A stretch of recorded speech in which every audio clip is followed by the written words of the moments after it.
তোমার শহরে আমি নাই, আমার শহরে তুমি নাই, তোমার শহরে ঘুরতে গেলে আমি পাহাড় দেখতে পাই। আরে হাইসেন না ভাই, থামেন, আমি একটা শায়রি বলি, মনোযোগ দিয়া শুনেন। বলো বাবাজি। পকেট থেকে হারিয়ে গেছে আমার 5 টাকারই একটা কয়েন, সেই কয়েনটা কুড়িয়ে পেয়েছে আমার গ্রামের চাচাতো ভাই, নাম তার লিওন। পাবলিক ভালোবেসে ইনার নাম দিয়েছে বাংলার সানি লিওন।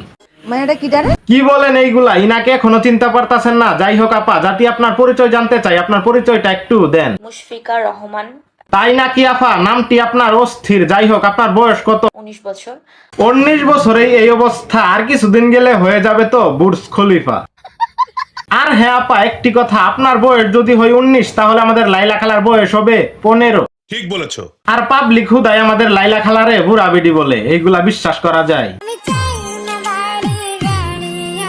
আপনি বাড়ি গাড়ি চাইলেন, মানুষ আপনাকে বাড়ি গাড়ি দিয়ে দিল, আপনাকে বাড়ি গাড়ি কিছুই দিবে না। আপনি যদি ভিডিও কল দেন তাহলে মানুষ আপনাকে 1000 টাকা দিবে, আর যদি অডিও কল দেন তাহলে আপনাকে 500 টাকা দিবে। বুঝতে পারছেন?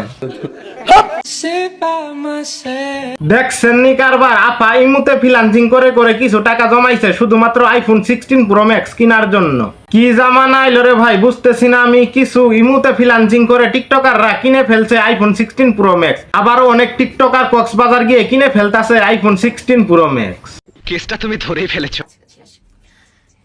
আই হাই, কি দেখতাছি আমি এইটা? বাংলার সানি লিওন মিয়া খলিফার কাছে গেছে ইন্টারভিউ দিতে, এইগুলা ভাবা যায়? না। বিশ্বাস করেন রাসেল ভাই, ইনি হচ্ছে একমাত্র ইন্টারভিউ ব্যবসায়ী যিনি কিনা টিকটকারদেরকে নিয়ে গিয়ে করে শুধু ছাগলামি। তিনি ইন্টারভিউ নিবে সেইটা ভালো কথা, কিন্তু ইন্টারভিউর নামে টিকটকারদের হাতে ধরিয়ে দেয় শশা আর কলা। কি বলছিস তুই? এই রে, ভুল বলে ফেলছি, থুক্কু থুক্কু, শশা আর কলা ধরিয়ে দেয় না, ইন্টারভিউর নামে ধরিয়ে দেয় হাতে মূলা আর বেগুন। আর ভিডিও অনেক দেখলেন, এখন আমাদের ভিডিও দেখে এরা কি স্কুলে গেছে না কোথায় গেছে বুঝতে পারতাছি না আমি কিছু। বাপ মায়ে তো পাঠাইছে স্কুলে, কিন্তু স্কুলে আইসা কি করতেছে এরা? TikTok video, TikTok. এদের বাবা মা এদেরকে স্কুলে পাঠিয়ে মনে করতেছে আমার মেয়েগুলা অনেক ভালো করতেছে পড়ালেখা, কিন্তু বিশ্বাস করেন তার বাপ মা যদি এইগুলা দেখে তাহলে কি বলবে আপনারাই বলেন। বলতে পারবো।